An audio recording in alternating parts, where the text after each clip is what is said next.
The topics and opinions expressed in the following show are solely those of the host and their guests and not those of W4CY Radio, its employees, or affiliates. We make no recommendations or endorsements for radio show programs, services, or products mentioned on air or on our web. No liability, explicit or implied, shall be extended to W4CY Radio or its employees or affiliates. Any questions or comments should be directed to those show hosts. Thank you for choosing W4CY Radio. Are you a songwriter? Are you looking to turn your songwriting passion into a full-time gig? Whether you are just at the start of your songwriting journey or a seasoned industry professional, this show is made for you. Welcome to the Songwriter Show, bringing together songwriting news, interviews, and community. Now, welcome your host, Sarantos. Thank you so much for tuning in, everyone, and welcome back to the Songwriter Show. I'm your host, Sarantos, a solo music artist who's been writing lyrics for as long as I can remember. Words are so important to me, and that's why I'm thrilled to host this show for you. I believe that every song is a story.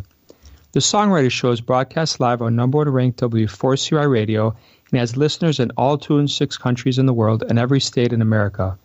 The station is licensed with ASCAP, BMI, CSAC, and Sound Exchange, and has partnerships throughout the music industry, including iHeartRadio and exposure to over 300 million listeners. Tonight's first guest is Angela Predhomme. With a soulful style all her own, singer-songwriter Angela expresses emotion with honesty and passion. She has a knack for writing catchy melodies and lyrics that touch your heart and sings with a bluesy overtone that hints of her roots in Detroit. Her songs have been heard by millions throughout television, film, and in major retail chains. Credits include the popular Hallmark movie Christmas on Honeysuckle Lane, Lifetime's hit show Dance Moms, Freeform's Switched at Birth, TLC's Here Comes Honey Boo Boo, and commercials for ING Bank and Fiat. Welcome to the show, Angela. How are you doing tonight? I'm doing good, thanks. Thanks for having me. You're very welcome. So it's always a wonder to talk to people every Tuesday night, and you have a very interesting story. Tell me a little bit about what got you started.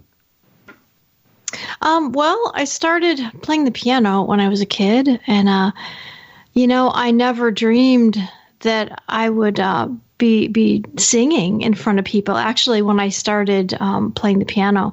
But, I loved music. I just loved it, and I loved to kind of mess around. I don't even want to say compose, but I kind of played with embellishing things, and making them my own.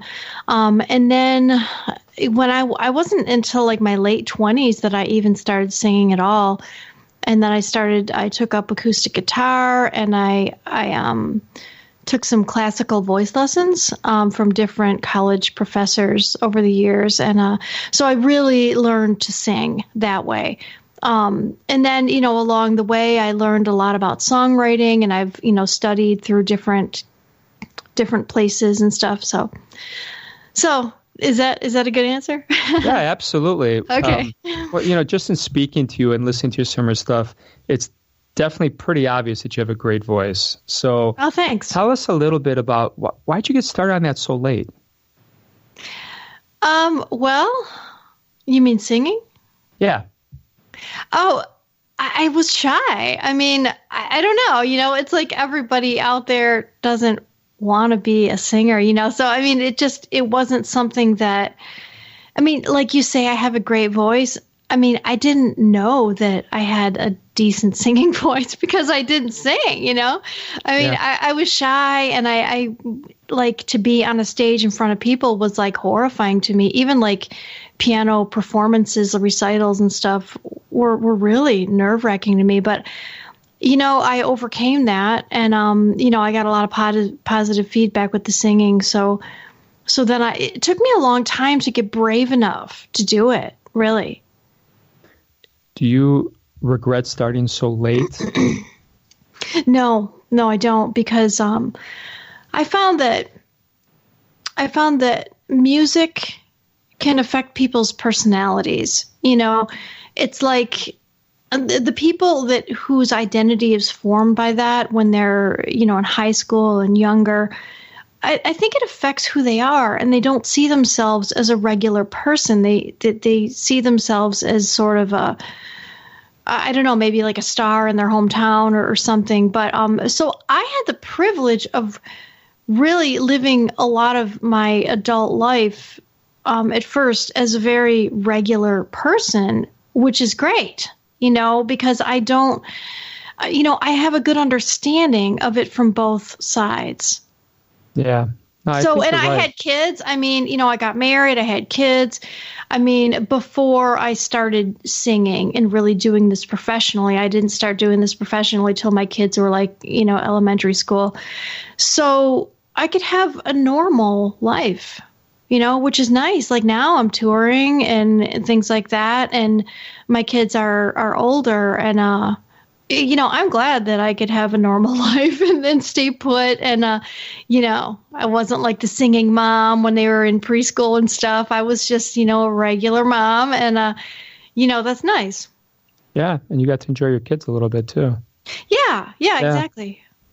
When you compose something, do you start with lyrics, music, words, melodies? How do you start? You said you're a lyricist, right? I started originally as a lyricist, yeah. I'm a music person. So there are songs that I'll have an idea. And then, I'll form the lyrics around that. But usually I have a melody first. And, I think that the best songs, are really a marriage of both. It's like, the words have to match the melody. And, that can be kind of tough, really. It's not that easy. But, if I have a happy melody in my head, then I'll make happy lyrics. If I have kind of a more ominous, heavier melody or something in a minor key, then, I'll make the lyrics, a little bit darker or more serious or whatever. Yeah, I get it. So you start mostly with the piano. Do you ever screw around with the guitar or any other instrument? I do. The guitar is fun because it's better for rhythm. Sure. I have some songs that are really based around a rhythmic riff. And like this one that I wrote called This Might Be Good, like about 10 years ago, that ended up getting into the closing credits of a film called A Wedding Most Strange. And that whole song is based around this guitar riff, and it's a really cool rhythmic thing. And the piano isn't as easy to do rhythms like that, at least not the way I play. I play kind of like a Sarah McLachlan thing. It's, it's not terribly rhythmic. So the guitar is fun for writing rhythms, and I have written some songs like that. Like a more recent one is called Natural. I have a song called Natural that I wrote based around a guitar riff and things like that. So, okay. Are you nervous anymore when you sing, or are you kind of over that? I'm not nervous doing the singing. I'm nervous, like, hoping I remember everything, if I'm performing, Sure. Performance is where all eyes are on you. I've done some listening rooms where people are like 3 or 4 feet away from me and they're staring right at me, it's like, it's kind of nerve wracking, but, so just that I'm going to, I'm playing and I'm singing. So I get nervous. It's like, okay, am I going to remember all these chords? Even if I have the music, even if I have the chords in front of me or something, it's like, am I going to do it right? Because on a piano, you got 10 fingers. There's a lot that can go wrong, I think it's easier to mess up on a piano than a guitar because all your fingers are just there and those keys are just right there. And it doesn't take much to do something wrong, but I am a little nervous in performances, but not too bad. I got over it. Yeah, okay. I like to ask everybody this, but any scams that you want to warn the rest of us about or any of the listeners? Because there's so many scams out there in the music industry. Anything you've fallen for or anything you've heard about that you want to warn us all about since we're a tight-knit community? That's a great question. There's been a lot of things. A lot of people want to get your money, a lot of them. There was this one, I didn't fall for it, but there was one that was on a forum, and the guy said in passing something like, because I'm a acted like has a ghost name and he does big playlists, big Spotify playlists, and he curates those. And he had his contact info. So I called, and the guy tried to get me to commit to $1,500, like on the spot. And I was like, well, no, can I have more information and your playlist and this? And then I never heard from him again. So, man, I found, you just have to be smart. And some of them are pretty tricky because they'll sit there and ask for $20, $50, and it's just almost like flushing money down the toilet. And you're right. People start off with a compliment. You think it's tough. So I want to get to some of these questions. We have a bunch of questions from the audience for you. So let's pick the first one. If you had all these feelings, how are you doing what you're doing now? So I think they're implying to maybe your late start and going through the family first is what I'm thinking they're talking about, but I'm not really sure. Oh, what's the question again? If you had all these feelings, how are you doing what you're doing now? Oh, because I love it. It's great. Okay. I make time and I really enjoy it and I love it. And so my feelings are mostly positive about music, and it just feels good. I mean, it feels good to create music. It feels good to sing. You're a creator. It just feels good to create. So yeah, absolutely. So I guess one compliment and one other question. You don't sound old enough to have kids, so that sounds like a compliment. And then a question for you from Bryce. How does family affect your music? Well, thank you. First of all, I'm short. I'm only 5'2", so I think my vocal cords are little, so that's why I sound young. But and when I sing classical, I'm a soprano. So anyways, like having a family, it's really a source of inspiration. I have this really intense emotional song called I'm Not Ready Yet. So I'm Not Ready Yet was from my album called Will that was released in 2015. And that is a song, it's a really emotional, true song about raising my kids. It's about how they were little and then they're getting bigger. It's about the kids growing up. So a lot of times I do find inspiration like that from a family, and they go with me to gigs a lot and support me. And my husband goes to most of my gigs, and sometimes my kids will go, but it's good. Cool. Let's get back to some questions. What's your favorite jam of the last 10 years? My favorite what? Jam song. Gosh, there's so much. I like Bruno Mars a lot, actually. And I in my cover, like I do, when I do gigs, I do mostly originals, but I throw in a few covers, and I usually do Grenade by him, which was like his early breakout hit. Yeah. But I think he's so talented, I mean, I love his voice, and he's so musical, he plays everything, he produces, and he's just amazing. So I'm inspired by people like him. Absolutely. He definitely knows about melodies, man. His stuff is so hooky. It's crazy. Yeah. Yeah, it's great. If you had a superpower from the DC or the Marvel universe, what would it be? Well, I don't know if I should admit I haven't seen those movies, but my kids are girls, okay? It's all right. There's no superheroes. Wonder Woman. Yeah. I mean, nobody's wanted me to go see that. Okay, so is there a list of superpowers that I could pick from? Yeah, whatever you want. Well, let's see. I guess my superpower would be, I can't even think of one. I feel like I'm already a superpower, I mean, I feel like I'm creative. I feel like I'm good at creating what I want, and it does get out there, and I feel like just living this human experience, I feel like it's superpower enough for me. I don't really need anything else. I already feel powerful as a regular person. That's good. That's awesome. What's the funniest thing that's happened to you in the last, say, year? funny. Well, I mean, this is kind of funny but cool. Somebody heard my song on Pandora, a song called Beautiful Truth. And that song is about learning to love and accept yourself. So somebody in California heard my song when they were at the gym.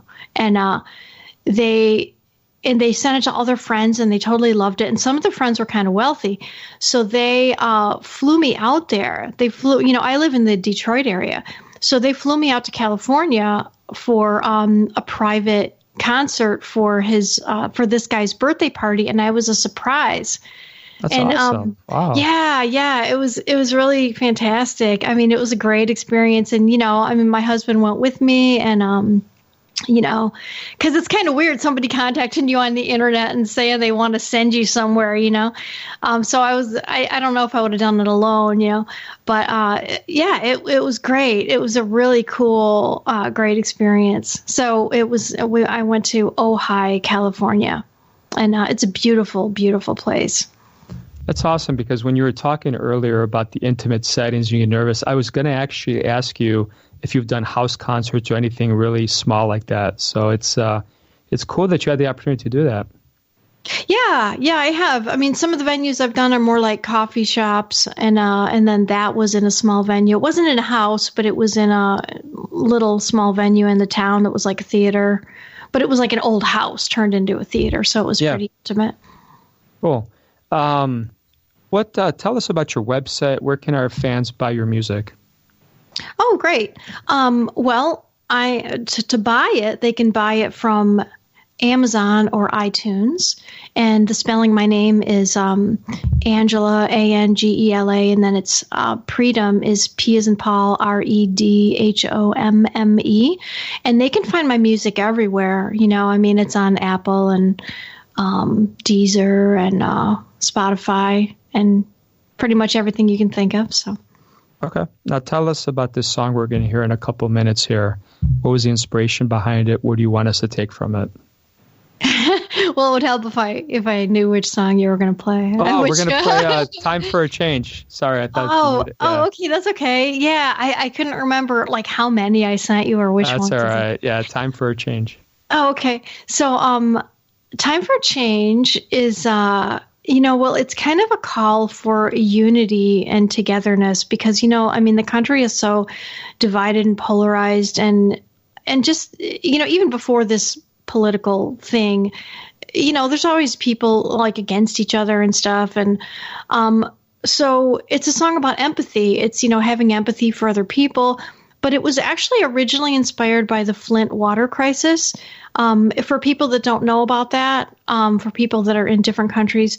So Flint, Michigan, they had a problem with their water supply where it was something that happened. It was a political policy where somebody cut corners and they didn't put a certain additive in the water, an anti-corrosive thing. Anyways, long story short, all the water in the city became contaminated with lead. So they are still in the process of replacing all of the water pipes in the city, and that was the Flint water crisis.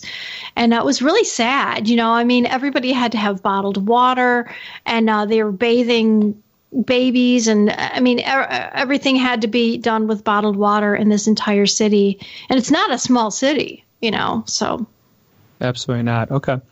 Last question before we hear your song. What's the weirdest thing you've ever eaten?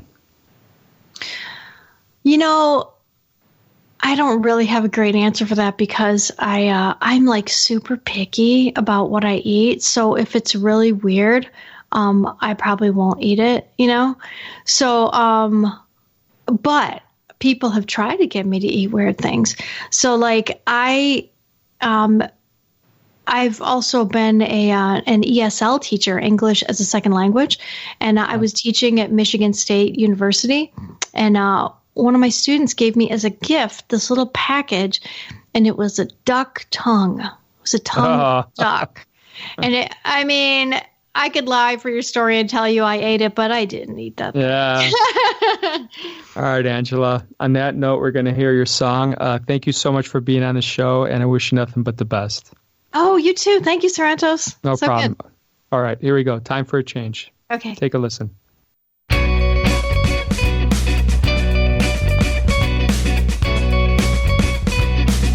There must be something in the water that makes us turn a blind eye. I see innocence who suffer, and people cast it aside. Day to day there's burning injustice. To us it's just status quo. Oh, now that game is busted. 'Cause deep inside we all know it's time for a change. Time to stop turning on each other to try and look past different faiths and different colors. It's time. It's time for a change. Caring about each other to realize how it looks through their eyes. It's time for change. We point the finger at each other, so sure our way's the right way. Ain't it time to rise above it? Stand up to hate and be brave.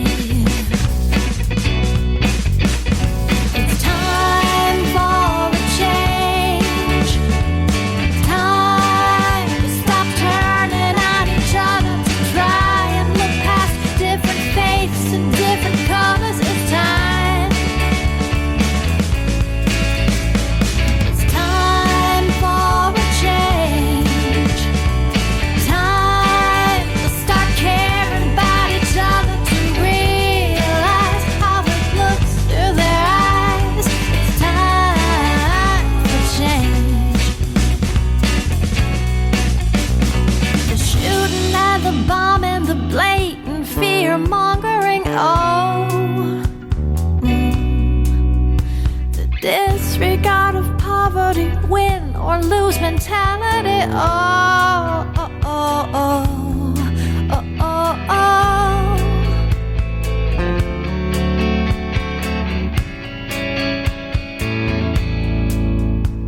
It's time for a change. Time to stop turning on each other to try and look past different faiths and different colors. It's time. It's time for a change. Time to start caring about each other to realize how it looks through their eyes. It's time for change. It's time for change. And now, welcome this week's special guest. So I want to thank Angela for being on the show, and I want to introduce you to our second guest tonight. Our second guest is Jon Petronzio. Jon's a singer-songwriter, producer, and multi-instrumentalist from Ithaca, New York. Best known for his work with reggae giants John Brown's Body, Jon, affectionately called JP by his peers, is a veteran of the live music scene. He's toured extensively and played over 3,000 shows far and wide. Roadman is a solo entity and creative outlet for JP's original material. In 2015, his debut album, Light at the Speed of Life, was given a nod by the Grammys. 2019 has been an exciting year for Roadman as his second album, Midnight Hour, has been garnering fans all across the digital landscape. Welcome to the show, Jon. How you doing tonight? Hey, Srazos. Good to be here. Doing all right, man? Thank you for joining us, man. So you got a cool story, too. I have to say, I was kind of checking out your stuff, but the first thing I'm going to ask you is, I've heard of Ithaca, New York, but tell me something about it. Like, what should we know about Ithaca? Ithaca is mostly known for the movie, the Will Ferrell movie. Of course, I'm spacing on it right now. That's all right, man. Ithaca is beautiful upstate New York, sort of waterfalls is what we really do around here. We're sort of tucked on the what we call the Finger Lakes, and just a beautiful scenic waterfalls just about everywhere you go. And wow, that's cool. So it's great during the summertime, and oftentimes in the winter it's it's a long winters, but that's it. The summers are just like amazing. Well, that sounds like you got a lot of inspiration for your music writing there, right? Yes. Yeah. Absolutely. So what's your main instrument? My main instrument, I grew up, ever since I was a little kid, like piano was the thing that sort of everything started for me. And I started taking lessons. My parents were amazing in that way. I had an amazing jazz piano teacher who just right outside of New York City. I grew up in North Jersey, and just kind of like fell into it, man. Piano came very naturally to me, and I'm actually a piano teacher now, and I work with close to 40 students every week, and over now teaching for close to 20 years. I haven't had another one kind of like me roll around in exactly the same way, but it's funny. Some people really just get it, and other people have to work a lot harder. And so I would have been one of those kind of weird oddity cases. Just kind of made sense. And so in the journey, I actually came to Ithaca to study classical piano and music education. Cool. And as I've kind of gone and matured down the line as a songwriter, I've kind of come to guitar actually being more the primary instrument. And if you go back in time and talk to the kid in music school and say that I would be playing most of my shows, at least the roadman shows anyway, with a guitar, I would have told you were out of your mind. But I think the thing for me is that I love the freedom that comes with the guitar. I love the ability to go outside if it's a beautiful day, and sort of the portability of it. You can't just always take a piano wherever you want to go, and the fact that I don't know as much about it. I really am sort of a campfire hero. Yeah, I gotcha. Who are your role models? Like, what musician would you want to jam with if you could? Ooh, that's a good question. It depends on what decade, but as far as like Jim Croce is a guy that I always loved, and as far as like songwriter and killing player, I'm a Beatles guy all the way. So I'd have to say if I could jam with Paul McCartney or any of the Beatles, that would probably be like my dream come true. Yeah, I hear you. I love the Beatles too. Tell us about your process. How do you get started? Is it guitar, piano, melody, lyrics? How do you get going? That's a great question, Sarantos. I honestly, man, I teach a lot in a lot of different kinds of classes.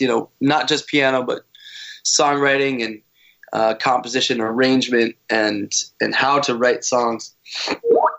And one of the things that I often tell my students is, if you've ever heard a band or an artist and you say all their material sounds the same, it's because they sort of carve out a process which works for them. And that's a good thing. I think, even just to write a song is certainly a gift. Yeah. But you kind of have to mix it up. So what I have my students do is write on index cards the starting points for your journey. So lyrics is a good starting point. Melody, chords, or rhythm, and each one of them sort of refers to each other. So I kind of like to challenge myself in different ways to say, like, okay, well, I'm gonna try and write this one. Let's start with lyrics, and then depending on the content of the lyrics, then maybe say, okay, it's happy, it's a love song, so it's going to be in maybe a more of a major kind of key, and to just sort of like mix up your process so that you are not able to just keep doing the same thing again and again. For me, typically the way it unfolds, I like a guitar, and I like to just sit and sort of kind of work myself into, I don't know, a meditative state. I of sorts. A big part of the songwriting process is just being really organized, what I've found. So I kind of have these methods of chronicling and documenting everything. For instance, voice memos, super handy. We all have phones now, and it's one of our most valuable tools. I like to make sure every voice memo that I create has some. I like to use asterisks. If it's 1 asterisk, it's good. If it's 2, it's really good, and if it's 3, it's like an absolute keeper of an idea. Yeah. A lot of times I have to kind of go back through and organize and shuffle and sort and kind of figure everything out. But I like to start with the guitar and writing lyrics, and then I just sort of like work from there, How do you, John, assuming, again, a lot of us, write monthly, daily, weekly, whatever your process is, how do you decide what song you're going to cut on a CD? Oh, yeah. That's do you have a tough people one. You run it by? How do you figure that out? No, I mean, I do all of it mostly myself, and make those calls. Sometimes my partner, I'll run songs by her and see which ones that really resonate with her. But I like to write as many of the tunes in the sort of way that just describing, and then demo them in. I like to use Ableton or Pro Tools. Demo them out, and then just kind of see which ones mature and develop into better ideas, and just sort of look at them all as like they're little seeds, or little, they're little beings, and they're all trying to vie for these top, 10, 15 spots. A lot of times I end up having, the last record, my last record, Midnight Hour, I had, I think, 50 ideas, and I just kind of work through each round, and try to get them better and better until there's obvious winners. And oftentimes I have to let them go, or just say, okay, I'm going to come back to you at a later date. But that's usually the way. It's a process of elimination. I kind of look at it like a Sweet 16 basketball elimination bracket or something like that. Yeah. Okay. What's the coolest, or what's the movie that's left the biggest impression on you in the last decade? Office Space. All right.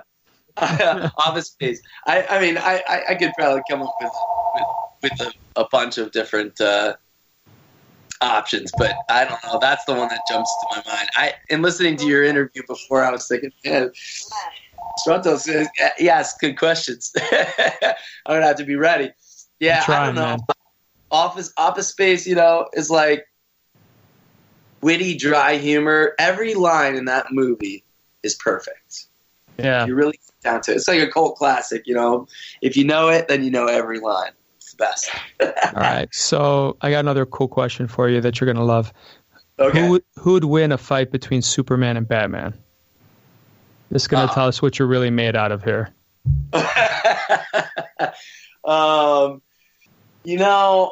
I gotta say, I think it's gotta be Superman, because he can fly. I mean, I know Batman can do a whole lot of stuff, but you could just I don't know. Yeah, I'm gonna have to say Superman. He's a little bit more supernatural, and I think whereas Batman's a little more human. You know? Yeah. So we got a couple of questions for you before we hear your song here. Bunch of questions. Let me just ask you one. Are you saying they find what works and stick with it? I think they're talking about your process of teaching when you were talking about that. Well, no, I'm saying that it's a gift to write any song. So even if you write 100 songs that sound exactly alike, well, it's good for you. You found a way to do it. And so it's like if the model ain't broke, you don't need to fix it. So, but oftentimes as creators, as songwriters and musicians, we are trying to reinvent ourselves and not get stuck in those ruts, which I think oftentimes leave us being like, so I can write songs, but everything sounds the same. So, I guess you sort of wait for life experiences to come around and influence them. But if you want very different sounding records, start a record in the same way, create a process that's similar. For me, again, like my process is very much about getting it from the guitar or the piano to the voice memos into the computer and then into the studio where I track live drums or full band kind of stuff. Yeah. But there's there's endless ways to do this stuff now, especially with the technology. I mean, I've written incredible songs on my phone and just, like with a GarageBand, Yeah. Whether Absolutely. Whether you're tracking, to a 4-track reel-to-reel, or you're doing it in the computer, or you're going to a big budget studio. These are already things that are going to change your process a lot. So it's not hard to mix it up. It's just sort of dare to mix it up, and see what you come up with. It's going to be different every time. So one day I hope to accomplish something you have, which is your 3,000 shows, which is super impressive. Tell me the craziest thing a fan ever did to you when you were on stage. Or threw at you, or said to you, or screamed at you. Just something that just sticks out in your mind that you're never going to forget. I was playing a show in I think it was the Fox Theater in Boulder, and it might have been the Boulder Theater too. I'm kind of forgetting exactly, but I don't know. This is just the one that jumps to mind. I could probably come up with a bunch, but you mentioned in the beginning, I played with John Brown's Body.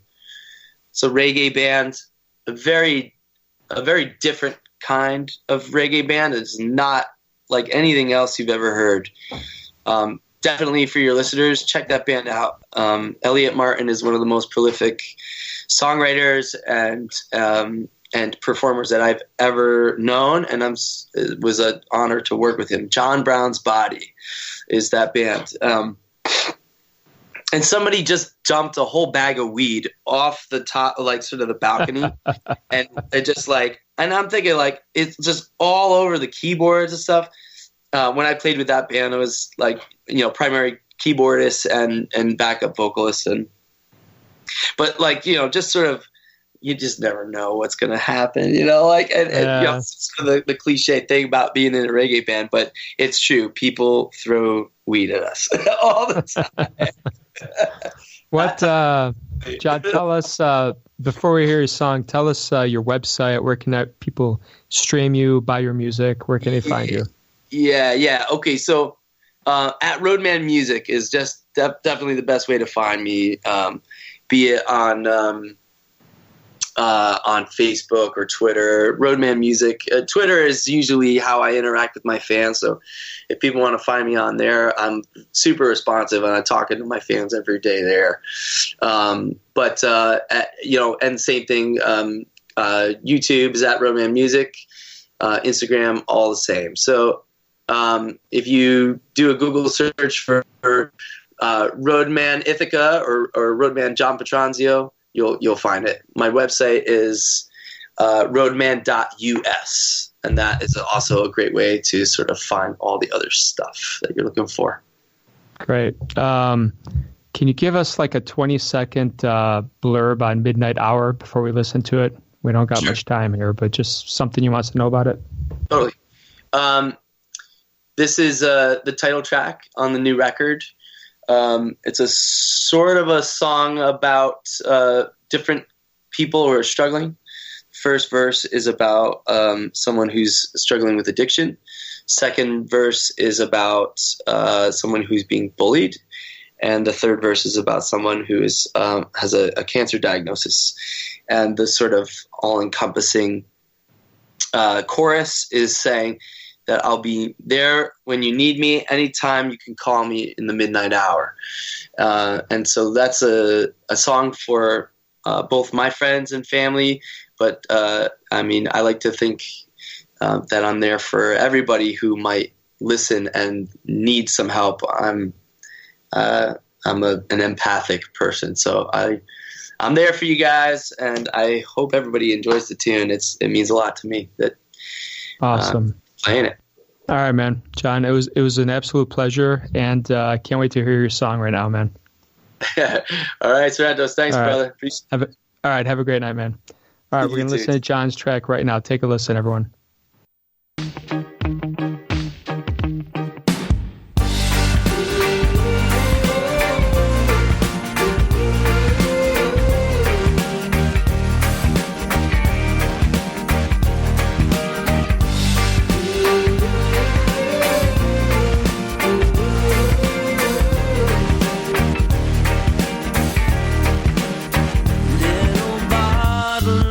Shelf lately been calling.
cancer spreading, diagnosis says it's no longer benign.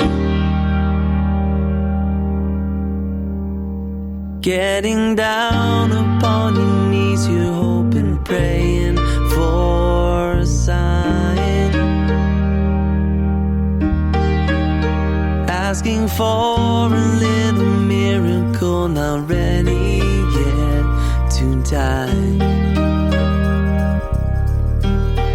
But every battle starts with a fighter, and every fighter starts with a lighter, and every soldier is gunning for higher.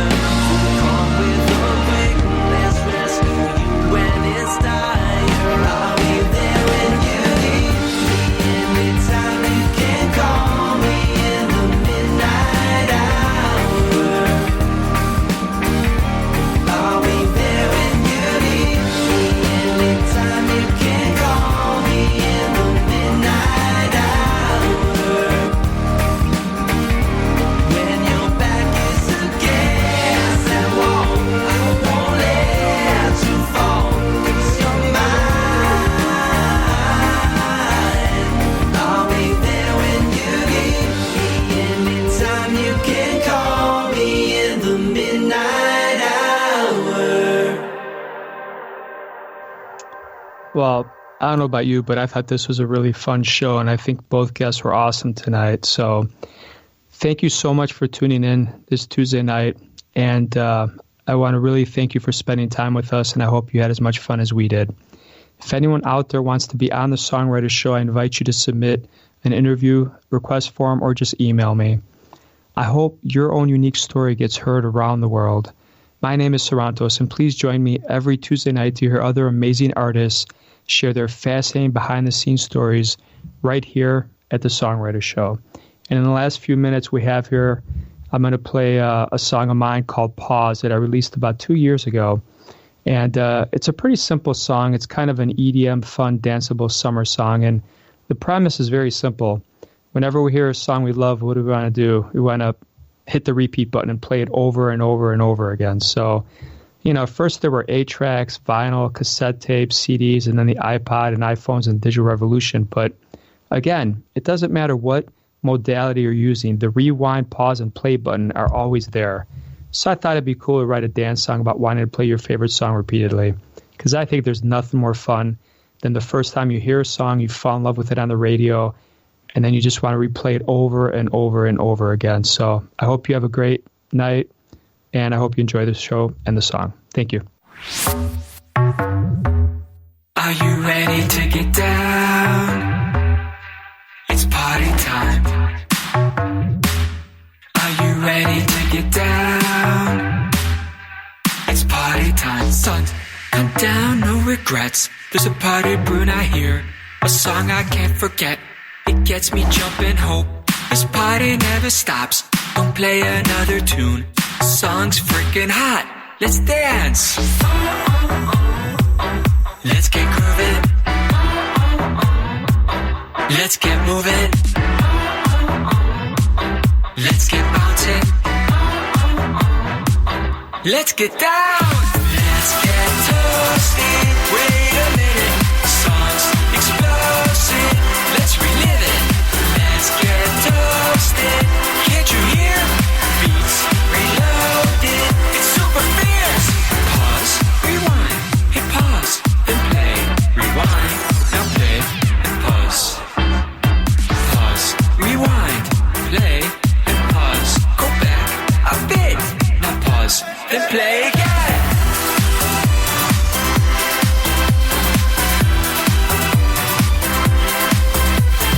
Moon is howling loud. Beat owns the room crowd. Rocking hard. Song pulses to the moon.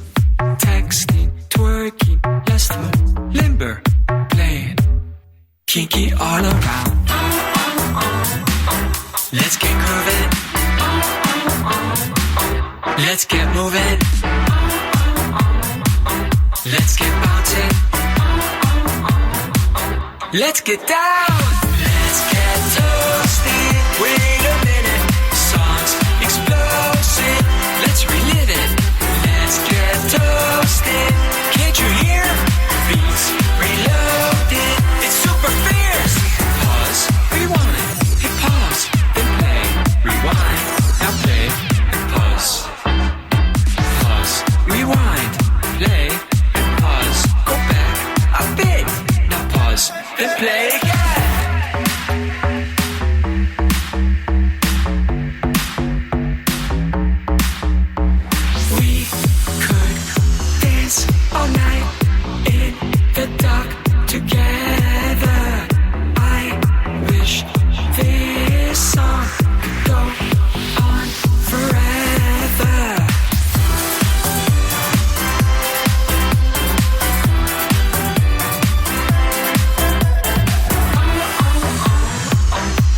get grooving. Let's get moving. Let's get bouncing. Let's get down. Let's get toasty. Wait a minute. Songs explosive. Let's relive it. Let's get toasted. Can't you hear? Beats reloaded. It's super fierce. Pause, rewind, hit pause, then play, rewind, now play, and pause. Pause, rewind, play, and pause. Go back a bit, now pause, then play again. Pause, again and again. Melody stuck deep in my head. Pause, rewind, hit pause, then play, rewind, now play, and pause. Pause, rewind, play, and pause. Go back a bit, now stop. Thank you for listening to The Songwriter Show. To keep the momentum going, head over to www.songwritershow.com and join our free music community of artists, songwriters, and producers. That's www.songwritershow.com.